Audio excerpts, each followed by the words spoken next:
go ahead.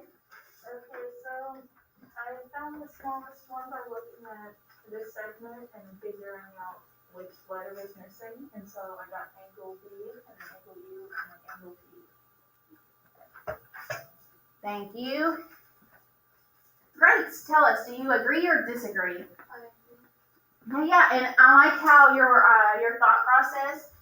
You said pretty much in triangle TUV, if TU's the side, B is going to be the angle opposite of it. So since TU's the shortest, B would be the smallest angle. And then TV would be the next one, so U would be the next smallest angle. And then UV is the largest side, therefore T is the largest angle. Or you could have also drawn the picture, triangle TUV. Doesn't matter how you order it. You can go TVU, TUV, does not matter. UV 17, TV's 14, and TU's 9. And then you can see V's opposite, then U, and then T. Alright, what questions do you have on the bell ringer?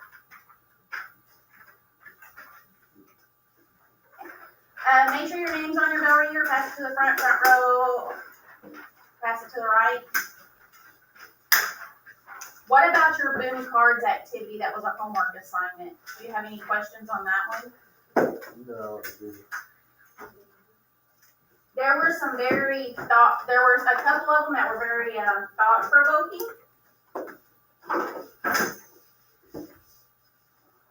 And like for instance, let's see what they were.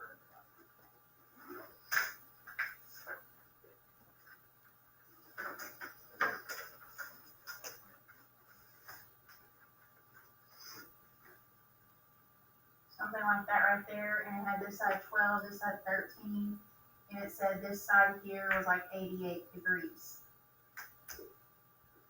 A, B, C. Now see, it only gave me 2 lengths of the sides, and it wanted me to list the angles in order from smallest to largest. Okay. How could you figure that out without them giving you the side AC?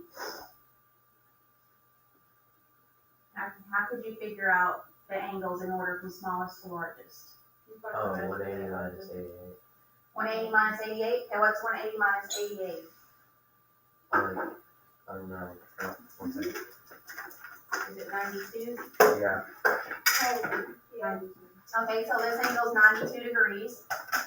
Okay, that still doesn't give me angles A and C. You know that the triangle is 180, so then you do. I just knew that AC was larger. So you can tell that AC was the biggest angle. Okay, so this angle here is 92, which is an obtuse angle. So that makes these two acute. So that automatically makes this angle the biggest angle. Okay, and because these two angles would have to add up to 88, so they're both less than 88. So they would both be smaller than the 92. So that automatically makes this angle the biggest angle, and this side the biggest side. Okay. Now you can just look at the 12 and 13 to figure out which one's the smallest. Since 12 is smaller than 13, C would be the smallest, then A, and then angle B, or actually angle CBA, or ABC. Okay. But I thought that one was a little challenging. But yeah, a lot of times you can pretty much just look at it and tell which side's the longest side, or the biggest angle. Alright, what you're going to do today is on Big Ideas Math. It is not on Google Classroom. I did not share it to Google Classroom.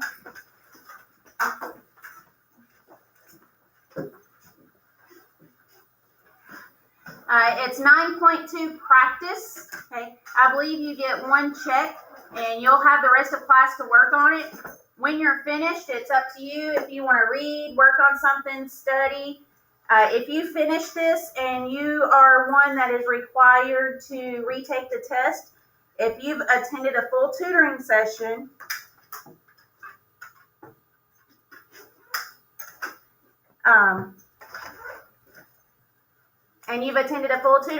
and you have everything completed, you can go ahead and retake your test during class as long as everything else is completed and you have this assignment completed. But you are free to get started and let me know if you have any questions. You need us to turn in the work from our